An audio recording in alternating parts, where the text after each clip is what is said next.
വലിയ ഡേഞ്ചറുമാണ്. ഞാൻ വേറെ എങ്ങോട്ടെങ്കിലും പോയാൽ ഗ്രൂപ്പിൽ ഫോട്ടോ വന്നില്ലേ, അവനിപ്പോ ഞാൻ ഫോട്ടോ എടുത്ത് പലർക്കും അയച്ചു കൊടുക്കേണ്ട അവസ്ഥയാണ്. ഏതെങ്കിലും ഗ്രൂപ്പിൽ ഇടാൻ പറഞ്ഞു എങ്ങോട്ടെങ്കിലും കള്ളത്തരത്തിൽ പോയാൽ ആ അവസ്ഥയാണ്. അപ്പം വീട്ടിൽ നിന്ന് തന്നെ പ്രശ്നം തുടങ്ങും. നമ്മൾ കള്ളത്തരം പറഞ്ഞാണ് വീട്ടിൽ നിന്ന് തന്നെയല്ല പറഞ്ഞത്. ഭയങ്കര സംഭവമായിരിക്കും. അവിടെ ഭയങ്കര കുറെ ആൾക്കാരുണ്ടായിരുന്നു. ആരാ ഉണ്ടായിരുന്നു വെച്ചാൽ ഒന്നുമില്ല. ആരും ഇല്ലാത്ത മീറ്റിങ്ങിലൊക്കെ നമ്മൾ കള്ളത്തരം പറയേണ്ടി വന്നിട്ടുണ്ട്. കുറെ കഴിയുമ്പോൾ നമുക്ക് തന്നെ തോന്നും എന്തിനായിരുന്നു. നമ്മൾ ചുറ്റും നോക്കുമ്പോൾ ഒത്തിരി അവസരങ്ങളുണ്ട്. ഇപ്പൊ ഈ സമയത്ത് ഒരു കട തുടങ്ങിയ, ഈ സമയത്ത് ഒരു ഗൾഫിൽ പോയാൽ, ഈ സമയത്ത് ഒരു സംഭവം വാങ്ങിയ. നമ്മുടെ എനിക്ക് വർക്കലയിൽ ഒരു ടീമുണ്ട്. അവിടെ നമ്മുടെ DTC റാങ്കിലുള്ള ഒരാള്, അദ്ദേഹത്തിന് ശരിക്കും പറഞ്ഞാൽ നല്ല ആക്ടിവേറ്റ് ചെയ്തുകൊണ്ടിരുന്ന, വളരെ ആക്ടിവേറ്റ്. നമ്മുടെ മലപ്പുറത്ത് ഫംഗ്ഷൻ വളരെ ആക്ടിവേറ്റ് ചെയ്തുകൊണ്ടിരുന്ന ഹസ്ബൻഡും വൈഫും ഭയങ്കര ആക്ടിവേറ്റ് ചെയ്യുന്ന സമയത്ത് പുള്ളിയുടെ അമ്മയ്ക്കും ക്യാൻസർ ആയി. പുള്ളിയുടെ അമ്മായിയമ്മയും ഇദ്ദേഹത്തിന്റെ കൂടെയായിരുന്നു താമസിച്ചുകൊണ്ടിരുന്നത്. ക്യാൻസർ വന്നു. ഇവരെ വീട്ടിൽ വേറെ ആരും നോക്കാനില്ല. ഇദ്ദേഹത്തിന് അറ്റൻഡ് ചെയ്യേണ്ടി വന്നു. അതേ സമയത്ത് തന്നെ മദറിലോ ഒന്ന് വീണ് കാലൊടിഞ്ഞ് പുള്ളിക്കാരിയും കിളപ്പായി.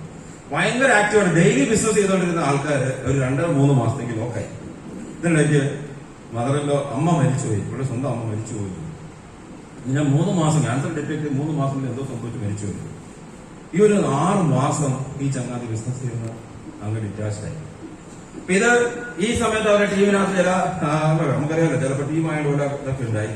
ഈ പുള്ളി കുറെ കഴിയുമ്പോൾ ബിസിനസ് പുള്ളിക്ക് ചെയ്യുന്നതല്ല, പുള്ളി ഒരു ഉപദേശകരുണ്ട്. പുള്ളിയാണെങ്കിൽ കോൺഗ്രസിന്റെ ഒരു വലിയ പ്രവർത്തകനാണ്. നമുക്കറിയാം, ഏതെങ്കിലും ഒരു പാർട്ടിയോ പ്രസ്ഥാനത്തിലോ പ്രവർത്തിക്കുമ്പോൾ നമ്മൾ അതിൽ നിന്ന് വിട്ടു നിന്നാൽ അവർ നമ്മളെ തിരിച്ചു വിട്ടാൻ ശ്രമിക്കും. ഇയാളവിടെ ഭയങ്കര അസറ്റായിരുന്നു. ഗവൺമെന്റ് മീറ്റിംഗ് നടത്തി ആൾ കൂട്ടണം. ആ സമയത്ത് ഈ പുള്ളിയെ പല ആൾക്കാരും പല സ്ഥലത്ത് വിളിക്കാൻ തുടങ്ങി. അവസാനം പുള്ളി അങ്ങനെ അതിന്റെയൊക്കെ കൂടെ പോയി. ചെറിയ പുള്ളി അതൊക്കെ ബിസിനസ്സിൽ നിന്ന് ഡിറ്റാച്ചായി. അവസാനം പുള്ളി ബിസിനസിനെ കുറിച്ച് പുള്ളിയെ കൺവിൻസ്ഡ് ആയി ഗൾഫിൽ പോകുന്നതാണ് നല്ലത്. പുള്ളി നേരത്തെ ഗൾഫിലായിരുന്നു. ഗൾഫിൽ പോകുന്നതാണ് എന്നേക്കാൾ നല്ലത്. കാരണം പലരും ചോദിച്ചു 3 വർഷം വന്നിട്ട് എന്തായി. ഇപ്പൊ ഏകദേശം 1 വർഷത്തോളമായിട്ട് പുള്ളി ഗൾഫിലാണ്. പുള്ളി അവിടെ ഗൾഫിൽ പോയത് എന്തോ നേരത്തെ ചെയ്ത പരിപാടിക്കാണ്. പക്ഷെ പുള്ളി നേരത്തെ ചെയ്തുകൊണ്ടിരുന്ന പരിപാടി പുള്ളിക്ക് ചെയ്യാൻ പറ്റിയില്ല. ഇന്ന് അവിടെ ഒരു യൂണിവേഴ്സിറ്റിയിലെ ഡ്രൈവറാണ്. കഴിഞ്ഞ ദിവസം ഒരു 4 ദിവസം മുമ്പ് വളരെ ഞാൻ ഇടയ്ക്കിടയ്ക്ക് നമ്മുടെ ടീമിൽ പ്രതീക്ഷയുള്ള ഒരാളെ ഞാൻ വിടാറില്ല. ഞാൻ ഇടയ്ക്കിടയ്ക്ക് മെസ്സേജ് എല്ലാ ദിവസവും മെസ്സേജ് അയക്കും. ഇടയ്ക്കിടയ്ക്ക് പേഴ്സണൽ മെസ്സേജ് അയക്കുമ്പോൾ പുള്ളി ആദ്യം ഒന്ന് റെസ്പോണ്ട് ചെയ്യാനായിരുന്നു. 4 ദിവസം മുമ്പ് പുള്ളി എനിക്കൊരു അവിടുന്ന് വാട്സാപ്പിനകത്ത് മെസ്സേജ് അയക്കാൻ പറ്റും. വലിയ ബുദ്ധിമുട്ട്. വാട്സാപ്പിനകത്ത് കോൾ ചെയ്യാൻ പറ്റില്ല, മെസ്സേജ് അയക്കാൻ പറ്റില്ല. വോയിസ് ഇട്ടു. സാറേ, ഞാൻ വിചാരിച്ചു വന്നത് ഗൾഫിൽ 2 വർഷം നിന്നാൽ നമ്മുടെ പ്രശ്നങ്ങളെല്ലാം തീർന്ന് വലിയ ലെവലിൽ എത്താൻ തിരിച്ചു വന്ന് ബിസിനസ് ചെയ്യാനാണ്. ഇവിടെ വന്നപ്പോഴാണ് മനസ്സിലായത് ഞാൻ അടുത്ത മാസം, അതായത് ഓഗസ്റ്റ് ഓണത്തിന് മുന്നേ ഞാൻ വേണ്ടി തിരിച്ചു വരുവാണ്. നമ്മൾ ബിസിനസ് ചെയ്യുവാണ്. സാർ ഒരു കാര്യം ചെയ്യണം, എന്റെ ടീമിനകത്ത് എന്നെ ഒഴിവാക്കരുത്. ഞാൻ നിങ്ങളുടെ ടീമിൽ നിന്ന് ആരും നിങ്ങളെ ഒഴിവാക്കിയിട്ടില്ല. എന്നാൽ നമുക്ക് തോന്നുന്നൊരു പ്രശ്നമാണ്. ഇതല്ലാതെ അങ്ങോട്ട് പോയാൽ എന്തോ സംഭവം കിട്ടുമെന്നൊരു തോന്നലുണ്ടായി. പുള്ളിക്ക് അവിടെ ചെന്ന് ഞാൻ പറഞ്ഞ് നന്നായി, ഒരു 6 മാസം കൊണ്ട് ഇതിന്റെ കാര്യം മനസ്സിലായില്ല, ഇനി തിരിച്ചു പോകത്തില്ല, ഇവിടെ തന്നെ ഉണ്ടാവുന്നത്. ഞാൻ പറയാനുള്ള കാര്യം, നമ്മൾ ഈ ബിസിനസ് ചെയ്യുന്ന സമയത്ത് നമ്മൾ ജീവിതത്തിൽ പലതരത്തിലുള്ള പരീക്ഷണങ്ങൾ ഉണ്ടാവും. അത് ജീവിതത്തിൽ ഇത് മാത്രമല്ല, വലിയ കാര്യങ്ങൾ എന്ത് ചെയ്താലും പരീക്ഷണങ്ങൾ ഉണ്ടാവും. ആ സമയത്ത് നമ്മളെ നിലനിർത്തണമെങ്കിൽ നമുക്ക് കുറെ ആവശ്യം, കൃത്യമായിട്ട് സ്പെസിഫിക് ആയിട്ടുള്ള ആവശ്യം നമ്മുടെ ഉള്ളിൽ കയറണം. തലച്ചോറ് കൊണ്ട് ഈ ബിസിനസ് ചെയ്യുന്നതും ഹൃദയം കൊണ്ട് ബിസിനസ് ചെയ്യുന്നതും രണ്ടാണ്. ഞങ്ങളൊക്കെ ബിസിനസ് ചെയ്തുകൊണ്ടിരിക്കുന്നതും ചെയ്യാൻ തുടങ്ങിയത് ഹൃദയം കൊണ്ടാണ്. ഇതിനകത്ത് ഇപ്പോഴത്തെ നമ്മൾ കണക്കൂട്ടി നോക്കി, ഞാൻ വളരെ ലോജിക്കലായിട്ടുള്ള മനുഷ്യനാണ്. ലോജിക്കലായിട്ടൊരു കാര്യം മനസ്സിലാക്കുകയാണ് ഈ ബിസിനസ് ഞാൻ ചെയ്യരുത്. കാരണം ലോജിക്കലായിട്ട് ബിസിനസ് തുടക്കം മുതൽ വലിയ പ്രശ്നമല്ല. പക്ഷെ നമ്മൾ ഹൃദയത്തിൽ നിന്ന് എന്നോട് പറഞ്ഞാൽ എനിക്ക് ചെയ്യാൻ പറ്റും. കാരണം എനിക്ക് എന്റേതായ റീസൺസ് ഉണ്ട്. ഞാൻ ഈ സെഷനകത്ത് എപ്പോഴെങ്കിലും പറയാം ഞാൻ എന്തുകൊണ്ടാണ് ചെയ്യുന്നത്. അപ്പൊ ആദ്യത്തെ ചോദ്യം, നമ്മൾ എന്തിന് ബിസിനസ് ചെയ്യണം? ദെൻ സക്സസ്ഫുള്ളി ഗ്ലോബൽ നിങ്ങളുടെ ഒരു ലോഞ്ച് പാഡായിട്ട്, അതായത് ജീവിതത്തിൽ മുന്നോട്ട് ഉയരാനായിട്ട്. കുറച്ചു മുമ്പ് ഞാനും ശരണ്യാണ് സംസാരിക്കുമായിരുന്നു. പല കാര്യങ്ങളും ജീവിതത്തിൽ പലർക്കും ചെയ്യാൻ ധൈര്യം കിട്ടിയത് സക്സസ്ഫുള്ളി വന്നിട്ടാന്ന് തോന്നുന്നു. എനിക്കും അറിയാം, ഡയറക്ട് സെല്ലിംഗ് വന്നിട്ടാണ് എനിക്ക് ചില കാര്യങ്ങൾ ചെയ്യാൻ ധൈര്യം കിട്ടിയത്. ഞാൻ എഴുന്നേറ്റ് സംസാരിക്കാനായിട്ട് ഞാൻ ഇരുന്നുകൊണ്ട് ആരോടും സംസാരിക്കുമായിരുന്നു. എഴുന്നേറ്റ് നിന്നാൽ എന്റെ കൈയും കാലും ഒക്കെ ഉറക്കി, കൈക്ക് അകത്തുനിന്നൊക്കെ തന്നെ വേർപ്പ് വന്നുകൊണ്ടിരുന്ന ഒരു വ്യക്തിയാണ് ഞാൻ. അങ്ങനെ എഴുന്നേറ്റ് ഒരിക്കലും സംസാരിച്ചിരുന്നു. പക്ഷെ എനിക്ക് ഈ ഒരു ഇൻഡസ്ട്രിയാണ് എനിക്ക് ആ ധൈര്യം തന്നതും ചെയ്യാൻ പറ്റുന്നതൊക്കെ. അപ്പം ഇത് നിങ്ങളുടെ ജീവിതത്തിൽ എങ്ങനെ ലോഞ്ച് പാഡായിട്ട് നമുക്ക് പോകാൻ പറ്റും. ദെൻ മൈ ലൈഫ് സ്റ്റൈലിലും സക്സസ്ഫുള്ളി ഒരു ടോപ്പറാണ്. കാരണം നിങ്ങൾക്കറിയാം, ഏത് കാര്യം ചെയ്താലും നമുക്കൊരു വാശി വേണം. ഞാൻ എല്ലാവരോടും പറയുന്നതാണ്, എന്റെ കുട്ടികളോട് ഉൾപ്പെടെ എല്ലാവരോടും പറയുന്നത്, ഈ ബിസിനസ്സിലായിക്കോട്ടെ അല്ലാതായിക്കോട്ടെ. ഞാൻ കുറെ നാൾ ട്രെയിനിങ്ങിനൊക്കെ പോയത്, പിന്നെ പോകാറില്ല. ട്രെയിനിങ്ങിനൊക്കെ കുട്ടികൾക്ക് വേണ്ടി ട്രെയിനിങ് ചെയ്യാറുണ്ട്. ബാങ്ക് ഓഫീസേഴ്സിന് വേണ്ടി ചെയ്തിട്ടുണ്ട്, വലിയ വലിയ ബാങ്കിൽ ചെയ്തിട്ടുണ്ട്. നാഷണൽ ലെവലിലുള്ള പല ബാങ്കുകളിലും, ബാംഗ്ലൂരും ഹൈദരാബാദിലൊക്കെ പോയി ഞാൻ ട്രെയിനിങ് ചെയ്തിട്ടുണ്ട്. 2009, 10, 11 കാലഘട്ടങ്ങളൊക്കെ അതായിരുന്നു എന്റെ പ്രധാനപ്പെട്ട ഒരു ഭയമായിരുന്നു. പക്ഷെ അതിന് മുന്നേ ഞാൻ ആ പരിപാടിയിൽ നിന്ന് കൊടുത്ത് മാറി. കാരണം എന്നെ സംബന്ധിച്ച് ഞാൻ തിരിച്ചറിഞ്ഞ് ഞാൻ അതല്ല ജീവിതം തിരിച്ചറിഞ്ഞ് മാറി. പക്ഷെ ആ സമയം പോലെ എല്ലാവരോടും പറയുന്ന കാര്യമാണ്, ജീവിതത്തിൽ എന്ത് ചെയ്താലും അതിനകത്ത് ടോപ്പ് ആകാമെന്ന ലക്ഷ്യത്തിൽ ചെയ്യണം. ശ്രമിച്ചാൽ നമുക്ക് അറിയാൻ പറ്റും, ശ്രമിച്ചാലേ നമുക്ക് അറിയാൻ പറ്റുള്ളൂ നമുക്ക് എവിടെ വരെ പോകാൻ പറ്റുള്ളൂ. പല ആൾക്കാരും ജീവിതത്തിൽ ആവറേജ് എത്തുക എന്ന് തന്നെ അവരുടെ ജീവിതത്തിൽ വലിയ എന്തോ കാര്യമായിട്ടാണ് കരുതിയിരിക്കുന്നത്. അത് ബുദ്ധിമുട്ടുള്ള കാര്യമാണ് മുകളിലോട്ട് പോകാൻ എന്നുള്ളതാണ്. ആ സമയത്ത് നമുക്കറിയാം ഇന്ന് യൂട്യൂബിലൊക്കെ എന്തുമാത്രം കാര്യങ്ങൾ അവൈലബിൾ ആണ്, എത്രയോ ആൾക്കാരുടെ സ്റ്റോറീസ് അവൈലബിൾ ആണ്. ജീവിതത്തിൽ എന്തെങ്കിലുമൊക്കെ ചെയ്ത് ശരിക്കും ഒന്നുമില്ലായ്മ എന്തെങ്കിലുമൊക്കെ ചെയ്ത ആൾക്കാരെ നമുക്ക് എത്ര പേരെ നമുക്ക് കണ്ടറിയാം അല്ലെ. നമുക്ക് എന്തുകൊണ്ട് അതേപോലെ ആയിക്കൂടാ? നമ്മൾക്ക് എന്തുകൊണ്ട് അതുപോലെ ആയിക്കൂടാ?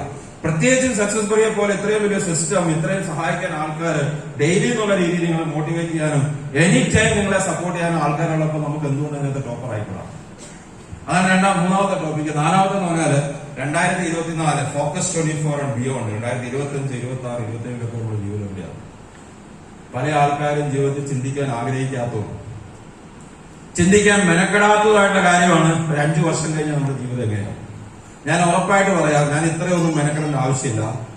ഒരു 5 വർഷം കഴിഞ്ഞാൽ നിങ്ങളുടെ ജീവിതം എങ്ങനെയാകുമെന്ന് നിങ്ങൾക്ക് ശരിക്കും മനസ്സിലാക്കാൻ സാധിച്ചാൽ ഈ ബിസിനസിന്റെ ആവശ്യം തന്നെ നിങ്ങൾക്ക് തിരിച്ചറിയാൻ പറ്റും. നിങ്ങൾ ആലോചിച്ച് നോക്കുക, 5 വർഷം കഴിഞ്ഞ് ഇപ്പൊ ചെയ്തുകൊണ്ടിരിക്കുന്ന ബിസിനസിനകത്തോ ജോലിക്കകത്തോ ഇതല്ലാതെ എന്തെങ്കിലും ഉണ്ടെങ്കിൽ അതിനകത്ത് നിങ്ങൾക്ക് എന്തുമാത്രം എത്താൻ പറ്റും. അത് മതിയോ നിങ്ങളുടെ ജീവിതത്തിൽ? നിങ്ങൾ ആലോചിച്ച് നോക്കുക. Then focus 24 and beyond. ഇതാണ് ശരിക്കും പറഞ്ഞാൽ നമ്മൾ 4 പ്രധാനപ്പെട്ട കാര്യങ്ങൾ സംസാരിക്കാൻ പോകുന്നത്. ഓക്കെ, നമുക്ക് ഓരോന്നേയും തുടങ്ങാം. Okay, why this business is important for you. നിങ്ങൾക്ക് എന്തുകൊണ്ടാണ് ഈ ബിസിനസ് ഇമ്പോർട്ടന്റ് ആകേണ്ടത്?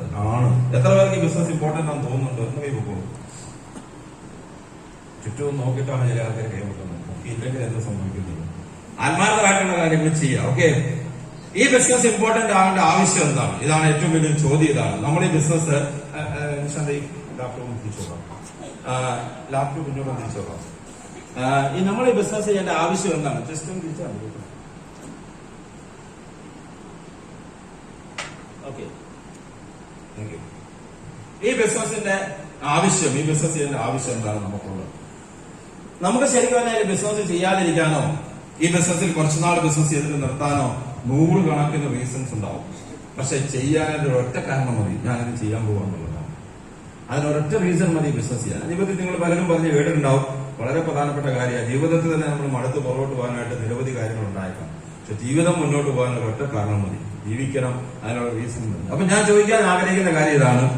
പ്രധാനപ്പെട്ട ചോദ്യം, വാട്ട് ഈസ് യുവർ ഐഡന്റിറ്റി? നിങ്ങളുടെ ജീവിതത്തിൽ ഐഡന്റിറ്റി എന്ന് പറഞ്ഞാൽ എന്താണ്? നമ്മുടെ സ്യൂട്ടിനും കോട്ടിനും ഇടയ്ക്ക് നമ്മളൊരു മുഖമുണ്ട്, അത് നമ്മുടെ ഫേസ് ആണ്, അത് നമ്മുടെ തിരിച്ചറിയലാണ്. അതാണ് നിങ്ങളുടെ ഐഡന്റിറ്റി. നിങ്ങളുടെ ഐഡന്റിറ്റി എന്താണ്? എത്ര പേർക്ക് കറക്റ്റ് ആയിട്ട് അറിയാം നമ്മുടെ ഐഡന്റിറ്റി എന്താണെന്നുള്ളത്? ഇന്ത്യയുടെ കാര്യം പറയുകയാണെങ്കിൽ ഇന്ത്യയില് ഏകദേശം 130 ആൾക്കാർക്ക് ID കാർഡുണ്ട്, ഐഡന്റിറ്റി കാർഡുണ്ട്. ആധാർ അതുപോലത്തെ പല ആൾക്കാരും നിങ്ങൾ നോക്കുവാണെങ്കിൽ പല ആൾക്കാർക്കും ID കാർഡും ഐഡന്റിറ്റി കാർഡും ഉണ്ട്. പക്ഷെ എത്ര പേർക്ക് ഐഡന്റിറ്റി ഉണ്ടെന്ന് ചോദിച്ചാൽ വലിയൊരു ക്വസ്റ്റ്യൻ ആണ്. ഞാൻ പറഞ്ഞതിന്റെ അർത്ഥം മനസ്സിലാകും. നിങ്ങളുടെ നാട്ടില് കഴിഞ്ഞ 10 വർഷമായിട്ട് എത്രയോ ആൾക്കാർ മരിച്ചുപോയിട്ടുണ്ടാവും. ഈ മരിച്ചുപോയ എത്ര ആൾക്കാർ നിങ്ങൾ ഓർക്കാറുണ്ട്? നിങ്ങളുടെ ഫാമിലിയിൽ തന്നെ എത്ര ആൾക്കാർ മരിച്ചുപോയിട്ടുണ്ട്? അതിനകത്ത് എത്ര പേരെ നമ്മൾ ഓർക്കാറുണ്ട്? ഇപ്പൊ എന്റെ അച്ഛൻ എല്ലാ ദിവസവും ഞാൻ ഓർക്കും. കാരണം എന്നെ സംബന്ധിച്ചിട്ട് പല ജീവിതത്തിൽ പല നല്ല കാര്യങ്ങളും പല കാര്യങ്ങളും ജീവിതത്തിൽ തിരിച്ചുവിടാൻ എന്നെ സഹായിച്ചു. അല്ലെ തന്നെ നമ്മുടെ പാരന്റിന്റെ അച്ഛൻ മരിച്ചുപോയതാണ്, നമ്മൾ ഓർക്കും. അല്ലാതെ തന്നെ എനിക്ക് ഒത്തിരി റീസൺസ് ഉണ്ട് എന്റെ അച്ഛനെ ഓർക്കാനായിട്ട്, ഞാൻ ഓർക്കും. പിന്നെ എന്റെ ഫാമിലി കുറെ അധികം ആൾക്കാർ മരിച്ചു. അതിനകത്ത് എന്റെ ഒരു അമ്മാവനെ മാത്രമാണ് ഞാൻ ഇടയ്ക്കിടയ്ക്കെങ്കിലും ഓർക്കുന്നത്. ബാക്കിയുള്ള ആൾക്കാർ ആരെങ്കിലും മക്കളോ വല്ലോ ഒരു വർഷമായി മരിച്ചിട്ടൊന്ന് ഫോട്ടോ വരുമ്പോൾ ആദരാഞ്ജലികൾ നടത്തിക്കുന്നില്ല, നമ്മൾ ഓർക്കാറില്ല. ഒന്നുമില്ല. ജീവിതത്തിൽ ഏറ്റവും പ്രധാനപ്പെട്ട കാര്യമാണ് ശരിക്കും പറഞ്ഞാല് ഈ പറയുന്ന ആൾക്കാർക്ക് എത്ര പേർക്ക് ഐഡന്റിറ്റി ഉണ്ട്. പല ആൾക്കാരും ജനിക്കുന്നു, മരിക്കുന്നു, ഇതിനെ എന്ത് സംഭവിക്കുന്നു അറിയുന്നില്ല. അതേസമയത്ത് നിങ്ങളുടെ നാട്ടില് നിങ്ങളുടെ ഫാമിലിയിൽ പോലും അല്ലാത്ത നിങ്ങളുടെ നാട്ടിൽ എത്രയോ ആൾക്കാരെ പ്രബലരായിട്ടുള്ള എത്രയോ ആൾക്കാരെ ഇരിക്കുന്നത് നിങ്ങളറിയാം അല്ലെ. എന്റെ നാട് കോട്ടയത്തിനടുത്ത് ഏറ്റുമാനൂർ എന്നൊരു സ്ഥലമാണ്. ഏറ്റുമാനൂർ ഏറ്റവും എക്കാലം ഓർത്തിരിക്കുന്ന ഒരാളാണ് SP പിള്ള എന്നൊരു സിനിമാ നടനുണ്ട്. SP പിള്ള പഴയ കാലത്തെ ആൾക്കാർക്ക് അറിയാം, പഴയ കാലത്തെ ഒരു കൊമേഡിയൻ സിനിമാ നടനാണ്.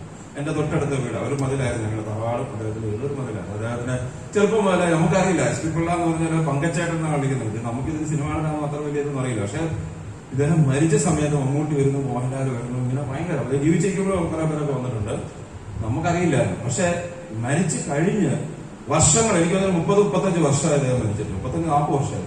അദ്ദേഹത്തിന് 40ാമത്തെ വർഷത്തിലും സിനിമാ നടന്മാര് അദ്ദേഹത്തിന്റെ വീട്ടിൽ വരാറുണ്ട്. അദ്ദേഹത്തിന് പഴയ സിനിമാ നടന്മാർ മാത്രമല്ല, പുതിയ സിനിമാ നടന്മാർ. ഇതൊരു എക്സ്ട്രീം കേസാണ് സിനിമാ നടൻ. പോട്ടെ, നമ്മുടെ നാട്ടിൽ തന്നെ എത്രയോ ആൾക്കാർ ചില റോഡുകൾ പണിതത്, ചില കാര്യങ്ങൾ പണിതത്. ഞങ്ങളുടെ നാട്ടിലെ അച്ഛനുണ്ട്, പള്ളിയിലെ അച്ഛനാണ്. അദ്ദേഹത്തിന്റെ നാട്ടുകാരല്ലേ റോഡച്ഛൻ എന്നാണ് പറയുന്നത്. കാരണം ആ നാട്ടിലെ ഒരു പ്രധാനപ്പെട്ട വഴി, എന്റെ വൈഫിന്റെ വീടിനടുത്ത് ഒരു പാടശേഖരമുണ്ട്. അതിൽ കൂടെ കുമരത്തേക്ക് പോകാനായിട്ട് 17 കിലോമീറ്റർ കുറഞ്ഞു കിട്ടിയത് ഈ ഒരു അച്ഛൻ കാരണം.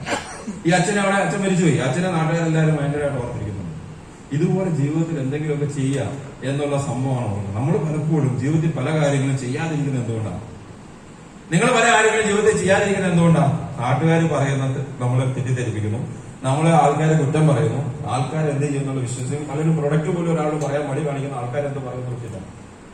എന്നാൽ ഈ ആൾക്കാർ എന്ത് പറഞ്ഞാലും നമ്മുടെ ജീവിതത്തിൽ നിങ്ങൾ ഒരു സിനിമയുണ്ട്, ആ സിനിമ നിങ്ങൾ കാണുന്നുണ്ട്. ഗുഡ് ബൈ എന്നാണ് സിനിമയുടെ പേര്. അല്ല വേണ്ട, നിങ്ങൾ സിമ്പിൾ ആയിട്ട് ആലോചിച്ചത്, നിങ്ങൾ മരിക്കുന്ന ആലോചിച്ചിട്ടുണ്ടോ? ഇല്ല. ആലോചിക്കണം എന്തായാലും സംഭവിക്കുന്നത്. അത് എത്ര നാളെന്ന് നമുക്കറിയില്ല. നമ്മളിങ്ങനെ മരിച്ചു കിടക്കുമ്പോ നമ്മള് സപ്പോസ് ഞാനിങ്ങനെ ആലോചിക്കാം, ഞാനിങ്ങനെ മരിച്ചു കിടക്കുന്ന ഒരു അവസരത്തില് ഒരു ദിവസം 2 ദിവസമോ, ഇപ്പം നിങ്ങളൊക്കെ ചിലപ്പം ചില സമുദായത്തിൽ പെട്ടെന്ന് തന്നെ ശവാലൊക്കെ നടത്തും. ഞങ്ങളൊക്കെ ചിലപ്പോൾ 1-2 ദിവസം വെക്കും. ധൃതിയൊന്നുമില്ല അങ്ങോട്ട് പോയിട്ട്, എന്തായാലും വെക്കും. അപ്പൊ ഈ സാധനം പ്രത്യേകിച്ച് ആരെങ്കിലും ഗൾഫിലോ കാനഡയിലൊക്കെ ഉണ്ടെങ്കിൽ 1-2 ദിവസം കഴിഞ്ഞ് അവിടെ ഇരിക്കുന്നുണ്ട്. ഈ സമയത്ത് ശരിക്കും പറഞ്ഞ ചുറ്റും കൂടുന്ന ആൾക്കാർ ആദ്യത്തെ 1 മണിക്കൂർ എല്ലാവരും വിഷമത്തിലായിരിക്കും, ഉറപ്പായിട്ടും ആയിരിക്കും. ഇതാണ് ഓരോ മണിക്കൂർ കഴിയുമ്പോൾ ഈ വിഷമം കുറയും, ഇല്ലേ?